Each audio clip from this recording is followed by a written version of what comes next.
Hello बच्चों, चलिए प्रश्न पढ़ते हैं। प्रश्न दिया है, मनुष्य में निर्धारित जीन्स की संख्या होती है। विकल्प ए है 3000, विकल्प बी है 80,000, विकल्प सी है 20,500 तथा विकल्प डी है 3 गुणा 10 की घात 9।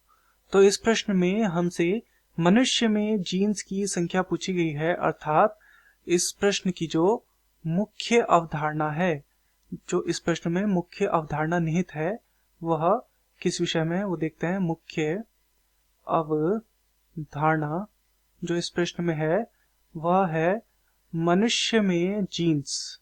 मनुष्य में जो जीन्स होते हैं उसके विषय में हमें बताना है, उनकी संख्या हमें यहाँ पर बतानी है। तो चलिए सबसे पहले जीन्स को समझते हैं कि जीन्स होते क्या है। तो जीन आनुवंशिकता की भौतिक व संरचनात्मक इकाई माने जाते हैं। जीन जो है ये क्या माने जाते हैं? आनुवंशिकता। आनुवंशिकता अर्थात लक्षणों का एक पीढ़ी से दूसरी पीढ़ी में जाना। तो आनुवंशिकता की भौतिक व संरचनात्मक इकाई इन्हें माना जाता है। संरचनात्मक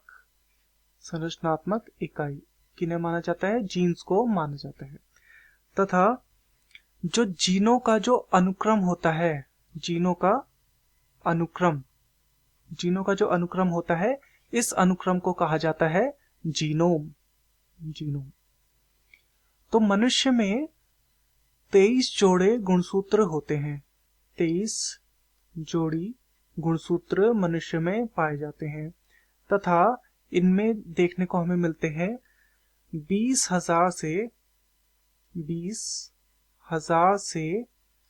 25,000 तक जीन हमें देखने को मिलते हैं। तो यदि हम इसका औसत निकालें तो औसत कितना आएगा?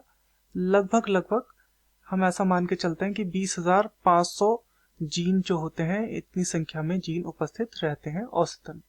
तो चलिए विकल्पों को देखते हैं। विकल्प ए है 3000, तो 3000 नहीं होते। विकल्प बी है 80,000 भी नहीं होते। विकल्प सी है 20,500, बिल्कुल 20,500 की यहाँ पर संख्या होती है, हालांकि 20,000 से 25,000 के बीच होती है, परंतु एक औसतन अनुमान इतना रहता है कि 20,500 तक इनकी संख्या होती है।